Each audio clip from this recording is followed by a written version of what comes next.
조선의 하늘을 관측해서 조선의 역법과 조선의 시간을 만들고자 했던 간절한 소망이 이루어지던 날, 장영실은 무슨 생각을 했을까? 장영실은 세종을 만나고 당대의 쟁쟁한 학자들을 만남으로써 그 능력을 마음껏 꽃피울 수 있었다.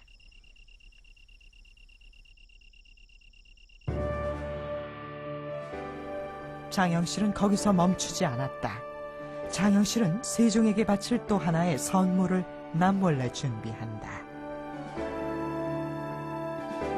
지금까지는 팀을 이루어 천문관측기구들을 만들었지만 이번에는 오로지 혼자 힘으로 구상하고 설계했다.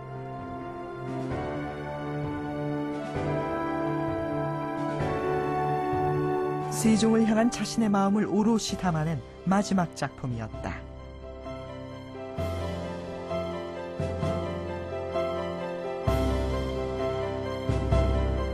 천상식의 옥루다. 옥루는 절기의 변화에 따라 농사짓는 풍경이 펼쳐지고 십이지신 인형이 시간을 알리는 자동 천문시계다.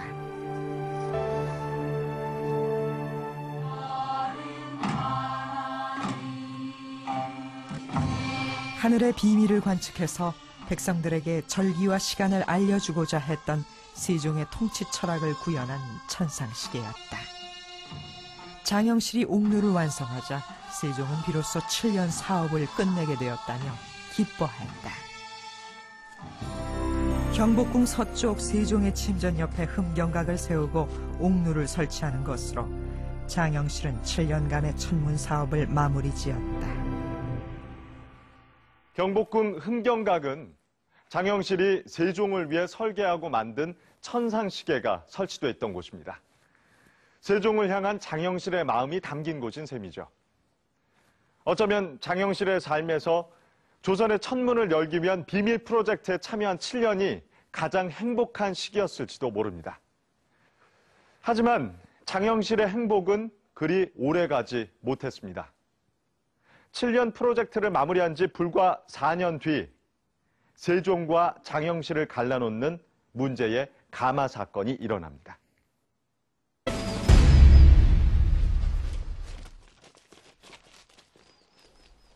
세종의 온천행을 앞둔 1442년 3월,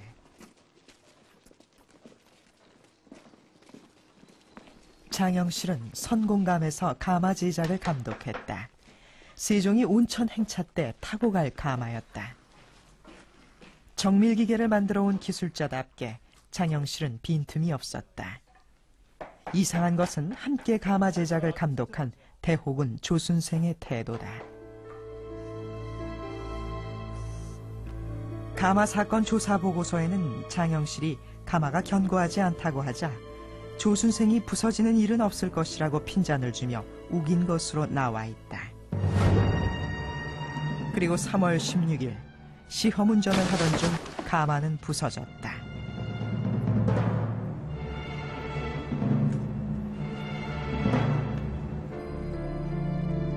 영문을 알 수 없는 가마 사건으로 장영실은 의금부로 끌려갔다.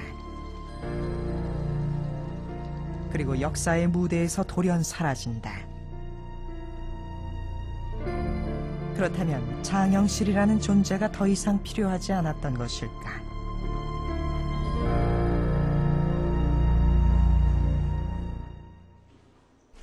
장영실의 손을 떠난 자경루는 고장이 나도 고칠 기술자가 없었다.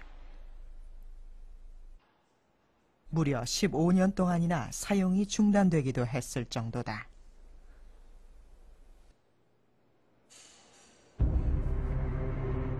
가마 사건을 처리하는 과정에서 보여준 세종의 태도는 많은 의문을 갖게 한다.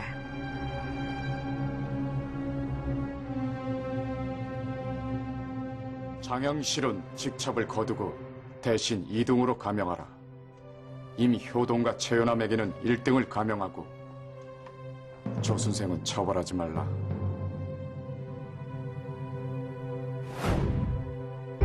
사헌부 지평들이 조순생만 처벌하지 말라는 세종의 결정에 부당하다며 건의했다. 그런데 세종은 의외의 답변을 한다. 순생의 일은 박강과 실로 다름을 그대들이 알지 못했을 뿐이다. 이유는 밝히지 않은 채 조순생을 벌주지 말 것을 지시한다. 조순생은 당시 그 가마를 맡아보던 관청이었던 사복시의 대호군이거든요. 장영실 또한 감독관이죠. 직접적인 그 가마 제작 그 직책은 오히려 장영실이 아니라 조순생이죠. 그럼에도 불구하고 가마 사건 때 조순생은 죄가 없다고 묻지 않거든요. 그리고 장영실을 내치고 또 조순생은 얼마 있다가 다시 복직됩니다. 장영실은 영원히 축출되죠. 이상한 것은 또 있다. 장영실이 파면된 이듬해인 1443년 느닷없이 간이래를 헐라고 지시한다. 신하들이 반대하자 세종은 중국 사신의 눈에 띄지 않는 곳으로 옮겨야 한다고 답한다. 그렇다면 조선의 천문 사업을 명나라에서 눈치채고 외교 문제로 비화시킨 것은 아닐까? 중종실록에서 그 단서를 찾을 수 있다. 조선의 지도를 보내달라는 명나라의 요청에 경복궁 간이대가 지도에 들어있는데 어떻게 처리해야 할지 걱정하는 내용이다. 명나라와 4대 교린의 관계로 출발한 조선의 입장에선 조선의 천문의기 사업은 숨겨야 하는 일이었다. 4대 외교로 우리가 독자적으로 할 수 있는 그런 분위기는 아니었었던 것이니까 이걸 공개적으로는 할 수 없었던 그런 대사업이죠. 그래서 그 중국의 사신이 올 때도 이런 간이라든가 이런 천문 시설들을 보이는 것을 우리가 원치는 않았고 그것을 숨기려고 했었던 것입니다.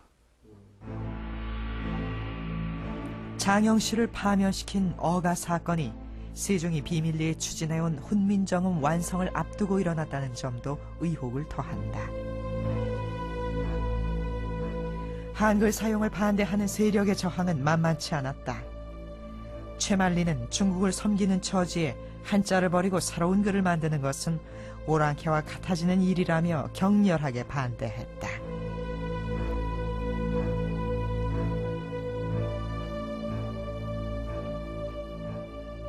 조선의 독자적인 하늘을 열고 조선의 독자적인 글을 만드는 과정에서 가장 큰 걸림돌은 4대 교린의 외교 관계였다.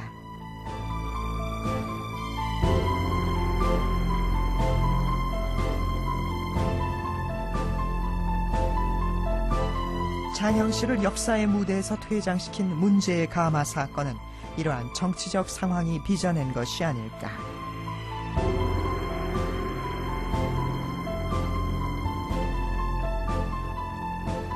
세종은 끝내 장영실을 부르지 않았다.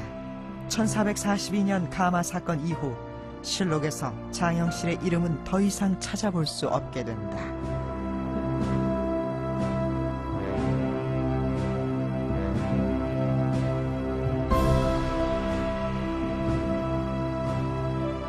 다만 동국여지 승람에는 장영실이 아산의 명신이 되었다고 기록하고 있다.